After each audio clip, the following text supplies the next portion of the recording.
თქვენ გქონდათ კითხვა, დიახ. პირველი კითხვა მექნება ესეთი, ანუ სტერილური რატომ უნდა იყოს პირველი არხი, მაგრამ იმიტომ რომ ბიუჯეტიდან არ დაფინანსება. ჩემი აზრით საერთოდ არ უნდა არსებობდეს პირველი არხი მაგრამ. ხო, შეიძლება სტერილური. არა, მე არ ვიცი რომ უნდა იყოს. ანუ თუ არის ზოგადად შეუძლებელი იყოს სტერილური იყოს, რანაირად იყოს თუ ვინმეზე ვისაუბრებთ რომ უნდა იყოს აუცილებლად სტერილური მედია, ეს შეიძლება საზოგადოებრივი მაუწყებელი იყოს მაქსიმუმ, თორემ ჩემი დამოკიდებულება ზოგადად საზოგადოებრივი მაუწყებლების მიმართ არ არის კეთილგანწყობილი, მე მიმაჩნია რომ არ იმსახურებენ ისინი არსებობას. ეს ჩემი დამოკიდებულება მხოლოდ.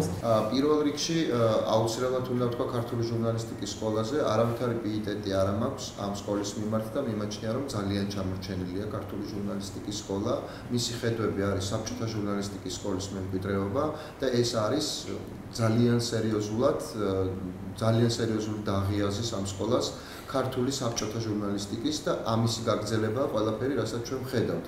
მათ შორის ის მითი, რომ მედია უნდა იყოს სტერილური და სწორედ ეს იგულისხმება საქართველოში სამწუხაროდ სიტყვა ნეიტრალურში, მედია ვერ იქნება სტერილური და არც უნდა იყოს, თუ საუბარი არ არის საზოგადოებრივ მაუწყებელზე.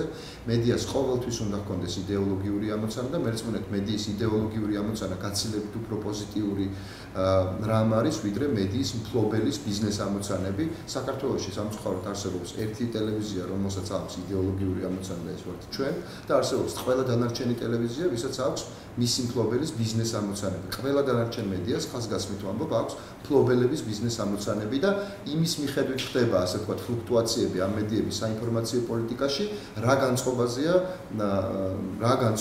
განწყობის მატარებელია მისი ბიზნესმენი მფლობელი, რომელიც ერთადერთი შემოსავლის წყაროა, ან დივერსიფიცირებულია ეს შემოსავალი ამ მედიებისთვის და ყოველთვის დოტაციაზე ზის ესა თუ ის ტელევიზია და ყველა მსხვილი ტელევიზია საქართველოში დოტაციურია რუსთავი 2-ის გარდა, ეს გაცილებით უფრო დიდი თუ ვიდავებთ იმაზე სიკეთეა თუ არა იდეოლოგიის მსახურება, კი ბატონო ამაზე ვიდაოთ, მაგრამ ამ ორ კოლიზიურ სიკეთეს თუ ბოროტებას შორის დარწმუნებული ვარ, რომ მედია მფლობელის იმ წუთიერი მერკანტილური ამოცანებით განპირობებული, ასე ვთქვათ, მიზნებით ფორმირებული ნიუსი გაცილებით უფრო დიდი ბოროტება, ვიდრე თუნდაც ერთი პარტიის ლოიალურობით გამოწვეული და იმ პარტიას ხომ მაინც აღიღებულებები ბოლო-ბოლო, ხო? ასე ვთქვათ, ამ ღირებულებებზე წაბმით ფორმულირებული ნიუსი, იმიტომ რომ ეს გულწრფელად ღია პოზიცია მაინც არის და რუსთავი 2-ის მხრიდან რაც ითქვა, ეს არც ერთ ტელევიზიას არ უთქვამს აქამდე საქართველოში, რომ კი ჩვენ ვართ მხარე, მაგრამ კონკრეტული იდეოლოგიის მომსახურე მხარე. მე არ ვიცი.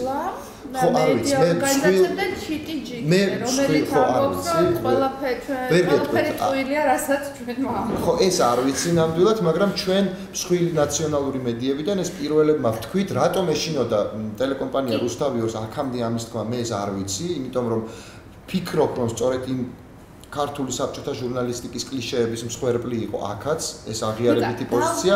მე ამისგან თავისუფალი ვარ, მე არ მისწავლია ჟურნალისტიკა საქართველოში არასდროს, მე მომხმარებელი ვარ მაღალი ხარისხის ჟურნალისტიკის, ჩემი საყვარელი გამოცემაც ეკონომისტია ნამდვილად და მე მგონია რომ ეს არის სწორი გულწრფელი და მაყურებლისთვის გასაგებიც, რაც თავარია. რა თქმა უნდა, აბსოლუტურად სწორია, მაია როცა ამბობს, რომ ეს არის რისკ ფაქტორიც არის, ამას ყველა ვაცნობიერებთ, რომ ეს ცხადია რისკ ფაქტორია, რომელმაც შეიძლება მაყურებელი დაგვაკარგინოს, ანუ დივერსიფიკაცია გაცილებით ნაკლებად ხდება ამ დროს, მაგრამ ჩვენ ვიცით რაზე მივდივართ და ჩვენი ინტერესი არის სხვა მაყურებლის გადმოქაჩვა, არა მექანიკურად რაღაცა რეიტინგის ჯამის გასაზრდელად, არამედ დიახ ჩვენი დამოკიდებულების თუნდაც თავს მოსახვევად და ჩვენ მიგვაჩნია რომ თავს მოხვევა ამ შემთხვევაში გამართლებული მექანიზმია გამოსაყენებლად, იმიტომ რომ ჩვენი მთავარი მიღწევა, ასე ვთქვათ, მისაღწევი მიზანი არის ნახოთ ეს ქვეყანა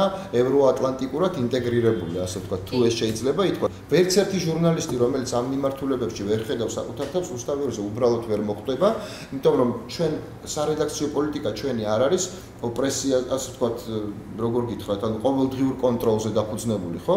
ადამიანები ჩვენთან მუშაობენ და ამას აკეთებენ, იმიტომ რომ ასე ჯერათ და არა იმიტომ რომ იღებენ ამ მიტინგებს. რომელიმე ჟურნალისტი რუსთავი 2-ის ახალი ამბების რედაქციიდან არ იზიარებს ამ მოსაზრებებს, ან ის სხვანაირად ხედავს ამბავს, რომელსაც აშუქებს და ეს არ ემთხვევა გარკვეულწილად ამ პოლიტიკურ ან ღირებულებით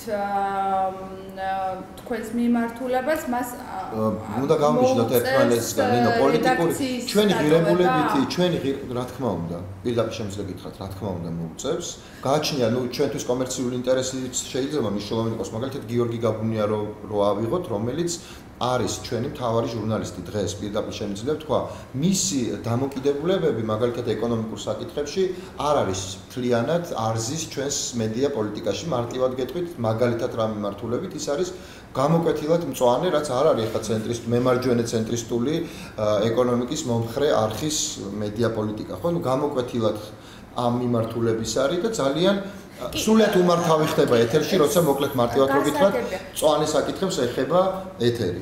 აბსოლუტურად უმართავი ხდება, მაგალითად ვაკის პარკის საკითხი იყო და სულად განსხვავებულად შუქდებოდა რუსთავიორზე საკითხი და სულად განსხვავებულად გააკეთა ორივე თავის გადაცემაში სამშაბათსაც და შაბათსაც გაბუნია, იმიტომ რომ ნუ მას აქვს ეს პერსონალური დამოკიდებულება. თავისთავად ცხადია, შეიძლებოდა გამختارიყო გარკვეული განსჯის საგანი, მაგრამ ნუ ჩემთვის გაბუნია როგორც ჟურნალისტი გაცილებით უფრო მნიშვნელოვანია და ატანადია ეს ყველაფერი, თან მიგვაჩნია რომ ნუ ეხლა ეს მწვანე საკითხები ზოგადად ძალიან ზღვარზე დგას, იმიტომ რომ არ არის გამორიცხული მემარჯვენე ეკონომიკურ სპექტრში მწვანე საკითხების პრიორიტეტიზაცია, ამიტომ ეს ატანადი იყო, მაგრამ ეხლა ნუ რო გამოაცხადოს რომ ირმა ინაშვილი უნდა იყოს სპოუქსმენი რაღაცა ყველა მის გადაცემაში, ნუ ცხადია რომ არც ირმა ინაშვილი იქნება სპოუქსმენი და არც გაბუნია წამყვანი. ანუ თქვენი გადაწყვეტილება იყო ის იდეოლოგია, რაც თქვენ. არა, მე ეს იდეოლოგია რო არ ყოფილიყო და ის კორექტირებები, რომელიც ჩემი არჩევანი იყო, არ განხორციელებულიყო, მე არ ვიმუშავებდი რუსთავიორის დირექტორად. და რუსთავიორი არ არის უბრალოდ საწარმო. რა თქმა უნდა, ის საწარმოს პრინციპებით მუშაობს მარკეტინგული თვალსაზრისით, მაგრამ ბუნებრივია რომ თუ წარმოადგენ მედიას, თუნდაც როგორც მენეჯერი დაქირავებული, ბუნებრივია რომ შენი რენომე ძალიან მე ვერასოდეს ვერ ვიქნები ტელეკომპანია იმედის დირექტორი, არც ვიქნები გამომდინარე ჩემი და ბადრი პატარკაციშვილის და მისი ოჯახის ურთიერთობებიდან ცხადია რომ არც ვიქნები, მაგრამ ვერც ვიქნები, ანუ ჩემი არჩევანიც არ იქნება ეს არასდროს. არც რომელიმე სხვა კომპანიის, რომელიც დღეს მაუწყებს. მე არ ქონია, ორჯერ მინისტრი ვიყავი რამდენიმე წლის განმავლობაში და რანაირად შეიძლება მენეჯერის გამოსვლა.